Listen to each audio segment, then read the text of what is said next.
Esse é o Ancapsu e nós vamos falar sobre as tarifas do Trump, né? Como a gente falou ontem, já fizemos um vídeo sobre isso, o Trump voltou atrás nas tarifas, né? E pelo menos deu uma pausa de 90 dias, mantendo só em 10%, mas o principal ponto aqui é que ele recuou. Ele avisou que não ia recuar, ele falou que não ia ter pausa, não sei o que lá, e recuou, né?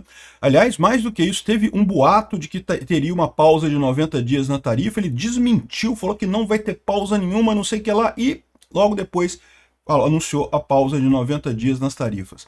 E aí o que muita gente está se perguntando é exatamente por que ele fez isso. Porque, bom, ele teve que voltar atrás, o fato é esse, né? A minha expectativa é que ele tenha feito isso por conta da pressão do JP Morgan. Na verdade, a pressão dos bancos americanos, tá? Do setor financeiro americano que alertou a ele do problema. Mas tem outras possibilidades. Alguns estão dizendo que ele teria voltado devido à ameaça da União Europeia de retaliar as tarifas. Outros estão dizendo que é porque a China e o Japão começaram a vender títulos do governo americano. Vamos entender o que são cada uma dessas hipóteses e será que alguma delas tem de fato o condão de forçar o Trump a mudar a posição dele? Essa notícia foi sugerida por Peter Reptiliano e eu posso provar, Capixaba Ancap e várias outras pessoas. Obrigado aí ao pessoal que sugeriu notícias lá no nosso site, no visãolibertaria.com, e obrigado a você que está assistindo o nosso vídeo. Se você gosta do nosso conteúdo, por favor, deixe o seu like, se inscreva aqui no canal, né? Pois bem, ontem a gente viu o Trump voltando atrás depois de ter dito que não voltaria atrás, né? É lógico, tá a robozada do Trump falando aí que não, porque era o plano desde o início, xadrez 5D do Trump, ele não tá querendo se render, ele tá apenas recuando para frente, ele tá avançando para trás, ele apenas avançou para trás no avanço, recuo estratégico dele, não sei o que lá. Lorota, meu amigo, se ele não queria isso, essa mexida dele foi totalmente um erro, porque aumentou a insegurança no mercado e pior, tirou a credibilidade do governo dele. Qualquer negociação que ele faça a partir de agora vai ficar todo mundo perguntando, será que é para valer ou ele vai voltar atrás, né? Já voltou atrás com o Canadá, já voltou atrás com o México e agora voltou atrás desse grande dia da liberação, quer dizer que agora foi o dia da antiliberação, o dia da prisão dos americanos de novo, é isso? Enfim, você pode tentar jogar aí, é lógico que o pessoal que gosta do Trump vai tentar dizer que não, é um plano, tá vendo? É o xadrez 38D dele, não sei o que lá, que ele queria fazer isso desde o início. O plano desde o início era esse, né? A mesma pessoa estava poucas horas atrás falando que não, que tem que botar tarifa mesmo, que tem que tarifa, porque é tarifa recíproca e não sei o que lá. Ou seja, né, é lógico que o pessoal que gosta do Trump, ou que é robô automatizado pago pela equipe do Trump, vai continuar falando essas besteiras, né? Mas pra gente que não tá nessa paranoia de acreditar que o Trump é um gênio, que de repente resolveu todos os problemas, e sim, eu tô ciente, o cara é um milionário, o cara ganhou dinheiro, né? Mas isso não quer dizer que ele faça uma boa política para os Estados Unidos.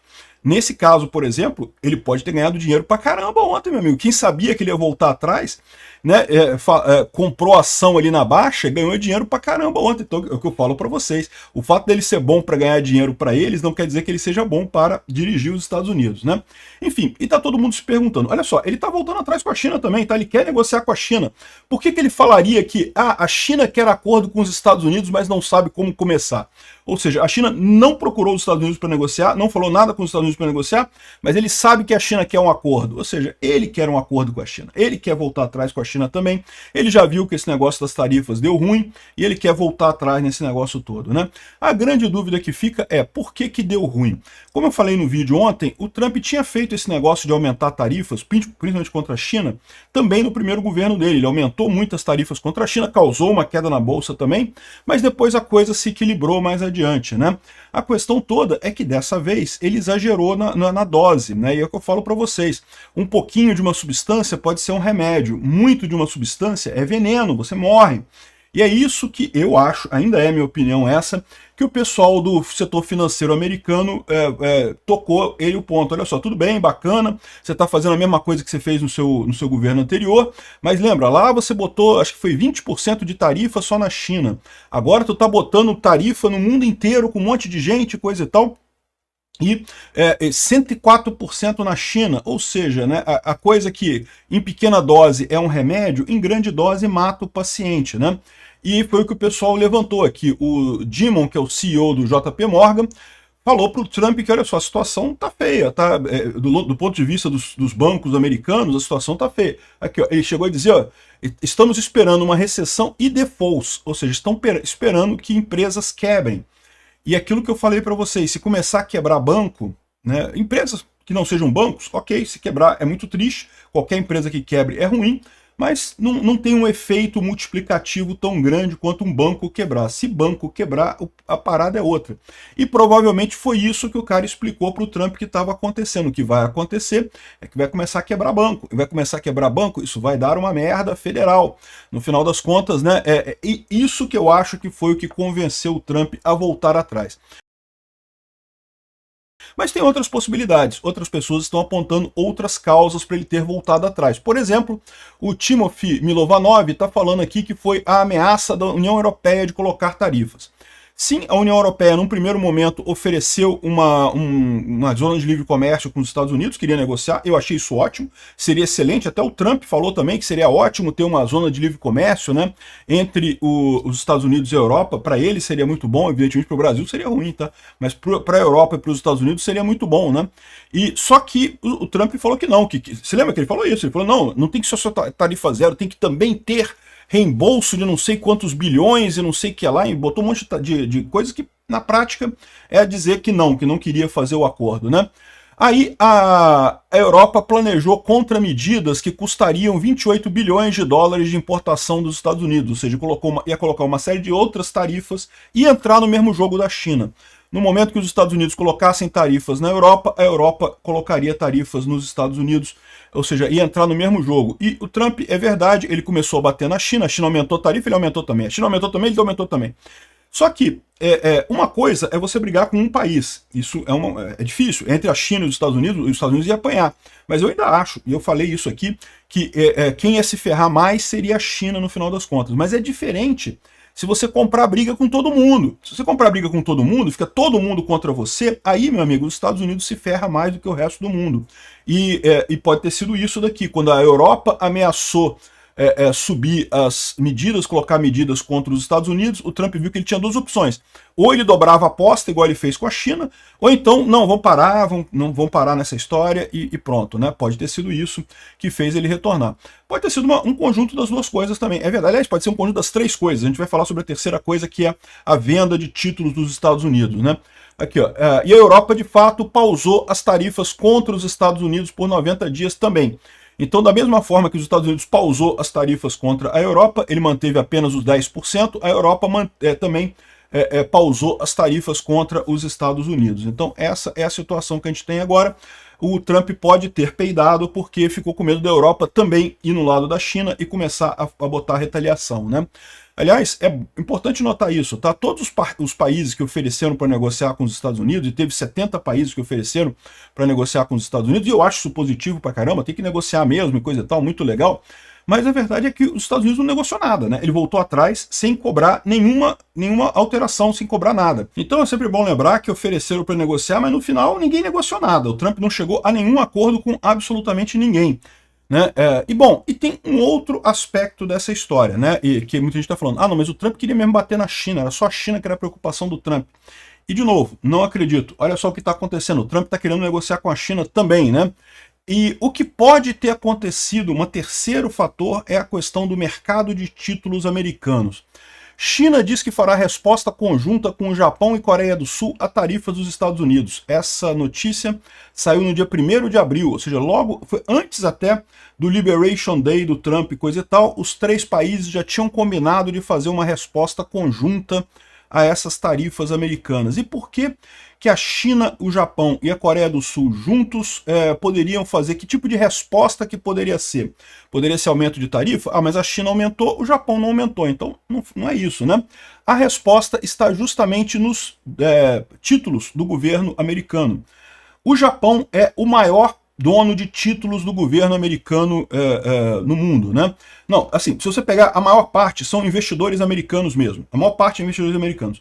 Mas uma parcela considerável são investidores estrangeiros, e desses investidores estrangeiros, o Japão é um que tem uma grande quantidade de títulos, que tem maior quantidade de títulos, seguido logo em seguida pela China. Então a China e o Japão, eles têm uma quantidade muito grande de títulos do Tesouro Americano. Os Estados Unidos deve dinheiro para a China e para o Japão em grandes quantidades. E lembra, o objetivo do Trump, segundo a história do Navarro, né, porque o plano do Navarro é esse, é usar isso para reduzir a dívida americana. Né? É um plano que não ia funcionar, como eu falei para vocês, é um plano burro, é um plano keynesiano, é um plano haddadista, parece coisa que saiu da cabeça do Haddad, do Manteiga, não ia funcionar, mas o plano dele era justamente você pagar a dívida americana com esse dinheiro do aumento do imposto devido à importação, né? Só que aí, o que começou a fazer, o que a China e o Japão começaram a fazer? Começaram a vender títulos do governo americano. E lembra, título do governo americano, igual ao governo brasileiro, o governo americano está o tempo todo também tentando vender esses títulos. O resultado disso é que, como tinha um monte de título do governo americano no mercado, o governo americano começou a precisar subir os juros dos títulos para conseguir vender os títulos deles, né? Então tá aqui, ó, a decisão do presidente Trump de atrasar as tarifas por 90 dias está ligado à atividade japonesa de vender dívidas americanas, de acordo com o repórter da Fox Business aqui. Ontem, a Casa Branca capitulou devido ao mercado de bonds, né, ao mercado de títulos da dívida. Os especialistas financeiros reportam que Japão, não a China, que causou a venda de títulos que levou a aumento dos juros. Ou seja, olha o que estava acontecendo. O Trump queria fazer toda essa coisa para baixar os juros da dívida americana, para o Fed baixar os juros lá, mas os juros que interessa é os juros que os Estados Unidos têm que pagar para emitir novos títulos. E isso estava subindo aqui. Olha só o que aconteceu aqui. Ó. No primeiro momento, quando o Trump anunciou, o tarifaço, de fato, os títulos caíram.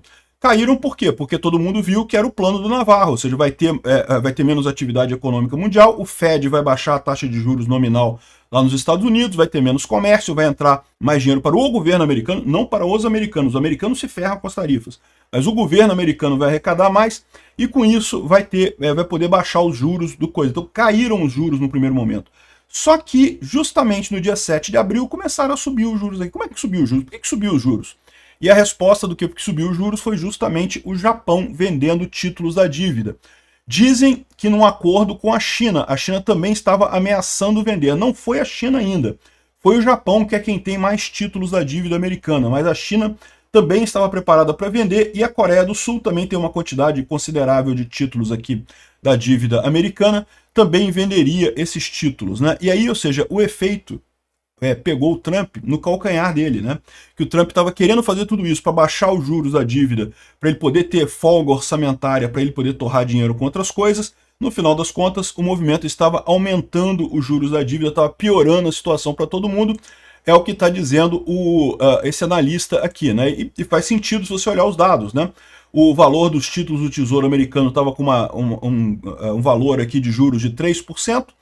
Começou a cair, que era o que o Trump queria, começou a cair aqui com o tarifaço do Trump, chegou a 3,8%, só que depois começou a subir de novo, chegou a bater 4,5% e estava embicado para subir mais, né, à medida que o Japão está vendendo. Por quê? Porque com essa incerteza toda, ninguém está fazendo negócio, ninguém está comprando, ninguém está vendendo, o Japão vendendo a parte dos títulos dele, que ele é o maior possuidor de títulos, causava esse efeito todo aqui de aumento dos juros e a tendência era subir. Ou seja, no final das contas, o que o pessoal está mostrando é que sim, a China e o Japão têm medidas, têm maneiras de contrapor essa política de tarifas do Trump sem ser com as tarifas próprias, né? Ou seja, o Japão não botou tarifa nenhuma, só foi lá e vendeu a dívida, não quero mais dívida sua. E aí, meu amigo, isso pegou o Trump no contrapé no final das contas, né? No final das contas, o importante é que o Trump voltou atrás, menos mal. Você pode ver aqui que o juros voltou ao patamar mais ou menos de 4,3%. O Trump não conseguiu absolutamente nada do que ele queria com esse negócio até aqui. Vamos ver como é que a coisa vai caminhar daqui para frente, mas parece ser mais uma dessas tentativas erráticas do governo, né? Políticas heterodoxas nunca funcionam em economia. Quanto mais o Trump resolver mexer, mais vai piorar a coisa, né? Vamos torcer para que a coisa se acalme daqui para frente, que não tenha novos desdobramentos. Eu ainda acho que foi o JP Morgan que convenceu o Trump, mas Pode ser que seja um conjunto das três coisas, pode ser que tenha um fator aí de cada um desses pontos aí. Os banqueiros americanos, quando eu digo JP Morgan, é lógico que eu estou querendo dizer o setor financeiro americano, né? Ele foi o porta-voz do setor financeiro americano, os outros bancos também estavam falando a mesma coisa, então isso teria sido o principal fator, mas também teve o fator da União Europeia e também teve o fator da China. A União Europeia ia ter a briga, os Estados Unidos já está brigando com a China, ia ter a briga com a União Europeia também, daqui a pouco brigar com todo mundo, aí, meu amigo, nem os Estados Unidos conseguem comprar essa briga com o mundo todo, né? E o pior é a questão dos juros dos papéis americanos, que estavam explodindo por conta da venda do Japão, também talvez mais um fator nessa história toda. O Trump percebeu que o Navarro é um burro, como bem disse o Trump, como bem disse o Musk, né? O Musk já chamou o tal do Navarro de burro. E é mesmo, é um Haddad da vida. Então, ou seja, o Trump percebeu ainda que não adiantava fazer isso, que os juros da dívida ia continuar alto, porque a China e o Japão ia garantir que isso iria acontecer. Ou seja, foi obrigado a voltar atrás.